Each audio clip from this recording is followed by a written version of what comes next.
તરફ ગુજરાતમાં દારૂબંધીની વાત કરવામાં આવી રહી છે તો બીજી તરફ ગુજરાતમાંથી કેટલાક મોટા જથ્થામાં દારૂનો મુદ્દામાલ પણ પકડાઈ રહ્યો છે। તેવામાં અમરેલી સિટી પોલીસ સર્વેલન્સ ટીમને એક મોટી સફળતા મળી છે। અમરેલીમાં બસમાં દારૂની હેરાફેરીની સમગ્ર ઘટનાનો પર્દાફાશ કરવામાં આવ્યો હતો। લાઠી ચોકડી પાસેથી બાતમીના આધારે પોલીસે દારૂની હેરાફેરી કરતી એક પેસેન્જર બસને ઝડપી પાડી હતી। પોલીસને મળેલી ચોક્કસ બાતમી મુજબ બસમાં પાછળની સાઈડ ડિક્કીની નીચે એક ખાસ ચોરખાનું બનાવી ભારતીય બનાવટનો વિદેશી દારૂ અને બિયરનો જથ્થો છુપાવી લાવવામાં આવી રહ્યો હતો।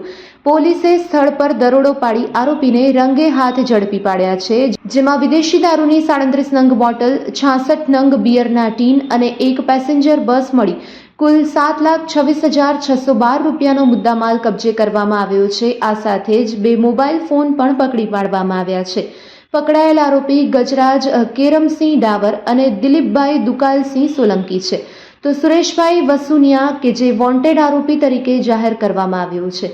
અમરેલી સિટી પોલીસે આ સમગ્ર ઘટના અંગે ગુનો નોંધી આગળની કાયદેસરની કાર્યવાહી હાથ ધરી છે। આ સમગ્ર કામગીરીમાં અમરેલી સિટી પોલીસ સર્વેલન્સ ટીમના સ્ટાફના માણસો જોડાયા હતા। Report by Sarfaraz Khokhar, Vijapadi, Amreli.